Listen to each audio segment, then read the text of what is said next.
13 வயசு நிரம்பிய வீரமான பலசாலியான ஒரு பெண் கரடி. இதுவரைக்கும் எந்த சண்டையிலயும் தோத்ததில்ல. இதுக்கு முன்னாடி 7 தடவை குட்டி போட்டிருக்கு. ஆனா எந்த குட்டியும் இப்ப உயிரோட இல்ல. அடுத்த சில மாதங்களுக்கு நீங்க பண்ணக்கூடாத சில விஷயங்கள் இருக்கு.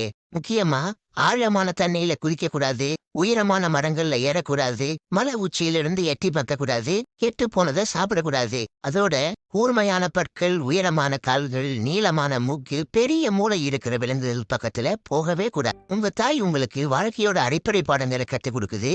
நீங்க எல்லாத்தையுமே ஆச்சரியத்தோடையும் விளையாட்டாவும் பாக்குறீங்க. ஆனா உங்க அம்மா அப்படி இல்ல.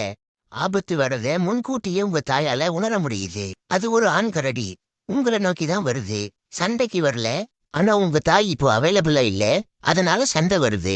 கொஞ்ச நேரம் சண்டைக்கு அப்புறம் உங்க தாய் காயங்களோட திரும்பி வருது. ஆனா சண்டைக்கு காரணமா இருந்த நீங்க எதையும் கண்டுக்காம மரக்கட்டைகளோட விளையாடிட்டு இருக்கீங்க. அவசரப்பட்டு சண்டை போட்டுட்டமேன்னு உங்க தாய் நினைக்குது.